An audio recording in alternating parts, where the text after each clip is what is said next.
Hello everybody, this is WarriorDan, and today I wanted to go back to my roots and talk about indie games. Or, more specifically, games that you probably haven't heard of. Games like Bloody Zombies. Now before I get into the game itself, I do want to say, if there was ever a more bland and unimaginative title for a game like this, you'd be hard-pressed to find it. Bloody Zombies doesn't do itself any favors with the simplistic, generic title it decided to sell itself as. Bloody Zombies is a side-scrolling action game very reminiscent of the old beat-em-up classic arcade games of the 80s and 90s. For those of you who were alive during those earlier times, think of Bloody Zombies as a sort of homage to games like the classic Sega Genesis game Golden Axe or the very famous 1990s X-Men arcade game.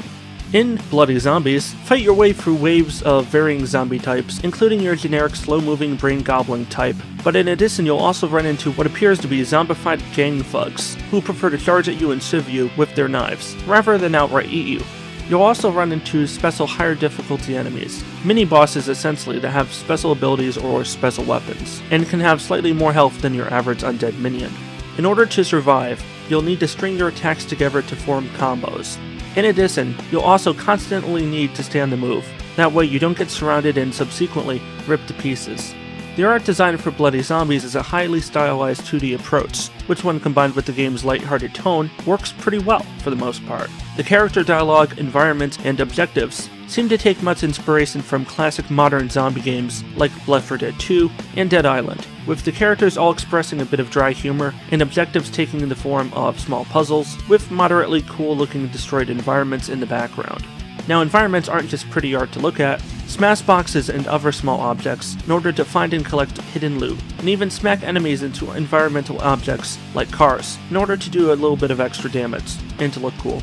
At the end of every level, you'll have to fight a boss, who will probably initially overwhelm you before you discover their weakness and use that against them to get the upper hand on them and destroy them. Once you figure out their weakness, it won't take long to take them down for good. The bosses are moderately hard, and for some players it may take a few tries to beat them. But again, all you have to do is quickly identify their weakness and exploit it. This usually comes in the form of an attack pattern that you can quickly identify and move out of the way in time for. Then attack while the boss is on a cooldown. Now that I've already identified a lot of the positive elements of the game, it's time to talk about some of the game's less agreeable elements. Starting off with the most obvious design flaw.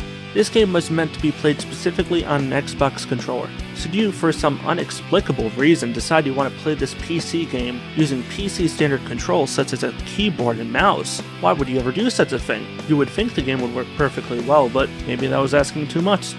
It's very puzzling to me as why would a game developer make a game specifically for PC, set the keyboard as the default control option, yet so poorly optimize the key binding, seemingly as if to de-incentivize people from using it.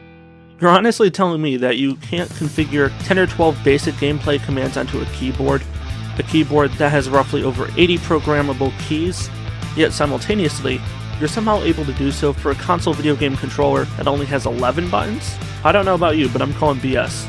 I don't care if you're a console fan, a PC fan, or a non-gamer altogether. You've got to admit that the idea of a developer being able to add proper key bindings for a controller, yet simultaneously is unable to do so for a PC keyboard, which inherently offers a lot more programmable flexibility, is more than a bit suspicious. One other flaw in the game, in my opinion, is the very bizarre and off-putting cutscenes. The cutscenes in the game, such as the introduction cutscene, are a series of hand-drawn sketches, resembling incomplete, almost abstract comic book panels.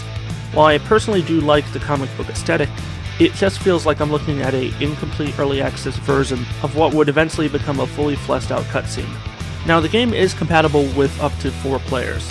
Players can either play single player, or in an offline group with their friends, or alternatively, connect and play with an online group. It's entirely up to you the player how you want to play the game, and I really do like that concept. The idea of giving players as many options as possible to let them customize their experience. The game on a performance level runs very smoothly with an uncapped frame rate. During my play sessions, the game would easily run at several hundred frames a second, even during boss fights. Overall, I have no issue recommending Bloody Zombies to those of you who enjoy simplistic arcade beat-em-up games. The game's retail price on Steam is currently set at $14.99 USD. Personally, given what's included, I'd say the game's true price should be closer to $9.99 USD. So for the moment, I'd recommend waiting to buy this game until inevitably it goes on sale. If I had to put it on a scale of 1 to 10, I'd give it a 6. It's a slightly above average side-scrolling beat-em-up game that has enough in it to keep you entertained for a few hours. Hope you all have enjoyed this newest episode of What is the Point Of. If you did, I'd appreciate it if you hit that like button below. If you want to see more similar content from me in the future, hit that subscribe button as well, and tell me your opinions on bloody zombies, good or bad, in the comments down below. I do respond to as many comments as I can whenever I see them, so feel free to have at it. This is WarriorDan signing out. Stay awesome and peace out.